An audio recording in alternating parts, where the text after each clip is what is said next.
Greetings. I am the TropeMaster, master of tropes, and this is TropeTalk. It is here that you will witness the glories of tropes made into masterful stories, and the horrors unleashed by fools who use them poorly.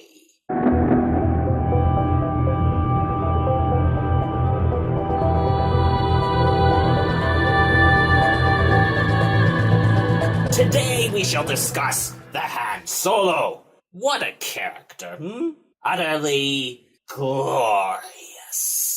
He encompasses many tropes. The cynical, worldly Lancer to Luke's more idealistic and naive hero.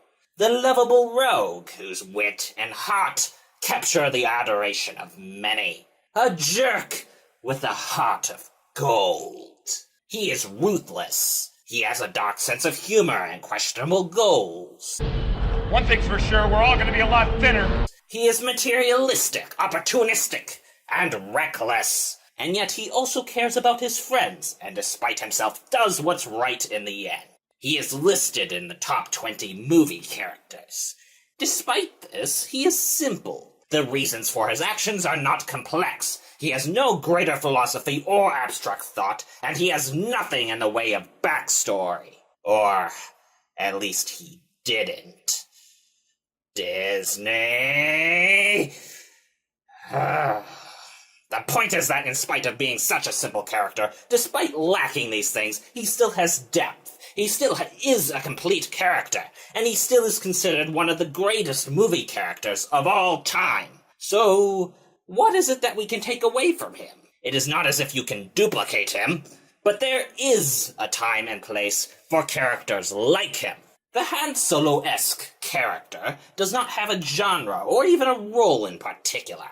They can easily be heroes or villains. They are suited for action, mystery, or romance, just as much as adventure. What matters most is the dynamic between him and other characters.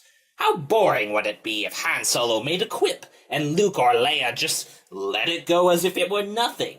It is in the bickering or the passive-aggressive banter that the Han Solo excels. His worldly observations are often humorous, but they are even more so when pitted against a character who's willing to tell him that he's wrong. And when others yell at him for being a jerk, there is satisfaction in the karma of seeing him being called out for it. But if he was only a jerk, then he'd only be the object of contempt or ridicule in the story. What makes him stand out is that despite the way he treats everyone, the way he acts, the things he says, he really does care after all. The heart of gold is the ultimate importance in pulling this off. As a hero, without that, he's just a mercenary with a sharp tongue. The friendships he makes elevates him and adds depth. And more importantly, it gives your audience something to like. Sarcasm may capture their funny bone, but his friendships, that is what brings him to glory. As a villain or anti-hero, that little spark of caring and good does the same, but it also does something more. It makes him human without needing to resort to backstory, exposition, or complicated motivations. For him to reach out and value people above his money, to show that his cynicism is just a single shallow layer of him, it means far more to your audience than you may ever realize.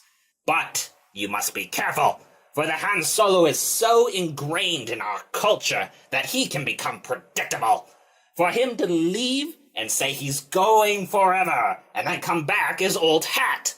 For him to act uncaring, and then suddenly change, is guaranteed. For him to fight with a romantic interest, and then kiss them, only makes sense at this point. He has been copied and rearranged like the hero of 1,000 faces. Cliché after cliché after cliché. This is not to discourage you from writing a character like this. It is simply a warning. He is a recognizable character, and to write this trope requires you to play with it to keep it from being too obvious. The dynamic and the heart of gold are what makes him work, and while his other qualities are what makes him... by changing them you will end up with your own character, and in the end, that's for the best.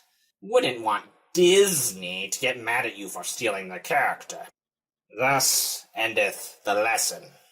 If you make a request of me to speak of another trope, or something that you've seen repeated in many films, I will do my best to honor that request. Leave your requests in the comments below. Like and subscribe.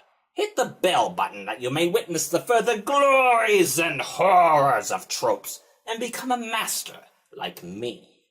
Next month, we shall discuss the law of inverse recoil.